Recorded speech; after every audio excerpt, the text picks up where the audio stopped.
இன்று சிஎல்ஹெச்ஆர் நிறுவனத்தின் annual press meet நடந்தது.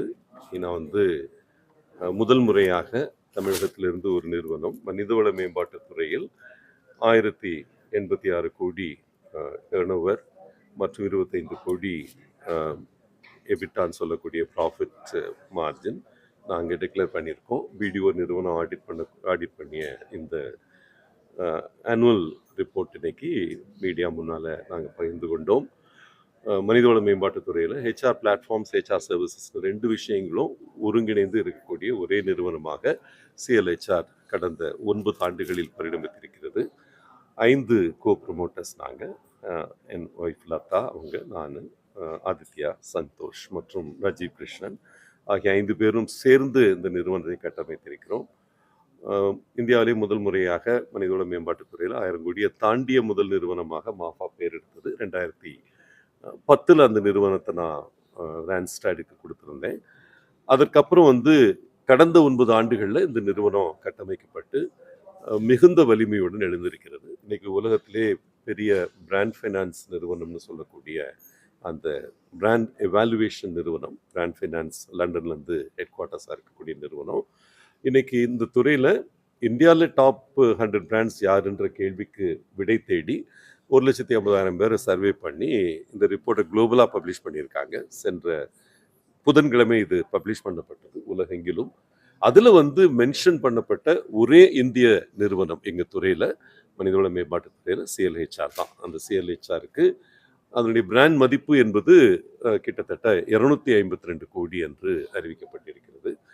இது தமிழகத்துக்கு பெருமை சேர்க்கக்கூடிய ஒரு விஷயமா நான் பார்க்குறேன். ஏன்னா இதில் லிஸ்டட் கம்பெனிஸ், ஷேர் மார்க்கெட்டில் லிஸ்ட் பண்ணி இருக்கக்கூடிய கம்பெனிகள் 7 இருந்தும் கூட இந்தியாவிலிருந்து மனிதவள மேம்பாட்டுத் துறையில் ஒரே நிறுவனம் இந்த பிராண்ட் ஃபினான்ஸோடைய டாப் 100 ரிப்போர்ட்டில் மென்ஷன் பண்ணப்பட்டது சிஎல்ஹெச்ஆர்ன்றது தமிழகத்துக்கு பெருமை சேர்க்கக்கூடிய ஒரு விஷயமா நாங்கள் பார்க்குறோம்.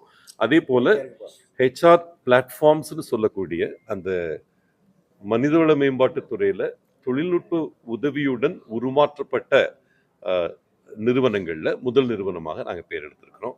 எங்களுடைய ப்ராஃபிட்டில் 43 விழுக்காடு இந்த ஹெச்ஆர் டெக் பிளாட்ஃபார்ம்ஸ் மூலமாக உருவாக்கி இருக்கிறோம். இது ஒரு மனிதன் ஒரு தொழில் நிறுவனத்துக்குள்ளே வரக்கூடிய ஒரு எம்ப்ளாயி ரெக்ரூட்மெண்ட்ல இருந்து அவங்களுடைய எக்ஸிட் வரைக்கும் இல்லை ரிட்டையர்மெண்ட் வரைக்கும் அவங்களுக்கு என்னென்னலாம் மனிதவள சேவைகள் தேவைப்படுதோ அது எல்லாத்தையுமே தொழில்நுட்ப ரீதியாக உருமாற்றிருக்கும். Recruitment, appraisal, engagement, training, learning and development, exits, retirement coordination, அவங்களுடைய இன்சூரன்ஸ் கோஆர்டினேஷன், எல்லா நலத்திட்டங்களும் அவங்களுக்கு அளிக்கப்படும் விதம், ரிவார்ட் அட்மினிஸ்ட்ரேஷன், ரெக்கக்னிஷன், இது எல்லாத்தையுமே தொழில்நுட்ப ரீதியால் ஒரு பிளாட்ஃபார்ம் மாடலில் கொண்டு வந்திருக்கிறோம். ஹெச் ஃபேக்டர், ப்ரோஸ்கல்ட், சிஎல் ஜாப்ஸ், அது போக ஈஸி கான்சல், இந்த மாதிரி ஒவ்வொரு உள்துறைக்கும் ஒவ்வொரு பிளாட்ஃபார்ம் கிரியேட் பண்ணி அந்த பிளாட்ஃபார்ம் மூலமாக ஆக்சுவலாக ரெவென்யூ ஏர்ன் பண்ண நிறுவனமாக நாங்கள் உருவெடுத்திருக்கிறோம். இந்த வலிமையை வைத்து இன்னும் பெரிதாக ஏற்கனவே ஒரு 5 நிறுவனங்களை உள்வாங்கியிருக்கோம், கையகப்படுத்தியிருக்கிறோம்.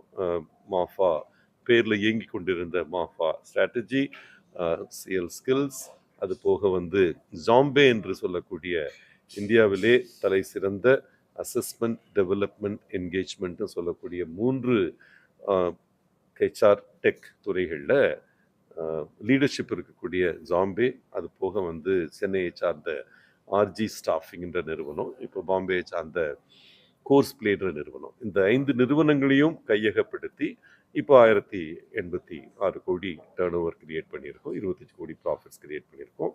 இந்த ஆண்டு இதை விட நல்லா செயல்படுறதுக்கு ஒர்க் பண்ணிட்டு இருக்கோம். லாஸ்ட் இயர் 36 விழுக்காடு வளர்ச்சி. கடந்த 7 ஆண்டுகளில் கியூமுலேட்டிவ் ஆனுவல் க்ரோத் ரேட்னு சொல்லக்கூடிய மொத்த வளர்ச்சி விகிதம் அப்படின்னு பார்த்தீங்கன்னா கிட்டத்தட்ட 75 விழுக்காடு ஒரு ஆண்டுக்கு வளர்ந்துருக்கிறோம். இதே வளர்ச்சியை அடுத்த வரக்கூடிய ஆண்டுகள்லையும் சஸ்டெயின் பண்ணுவோன்ற நம்பிக்கை இருக்குது. இந்த துறையில் பப்ளிக் லிமிடெட் நிறுவனமாகவும் நாங்கள் ஒரு மாதிரி இருக்கோம். சென்ற நவம்பரில் பப்ளிக் லிமிட்டடாக மாற்றினோம். வெகு விரைவில் இதை இன்னும் நல்ல முறையில் பலரும் பங்கேற்கக்கூடிய ஒரு நிறுவனமாக இதை கொண்டு வர்றதுக்கு முயற்சி எடுத்துட்டு இருக்கோம். தேங்க்யூ.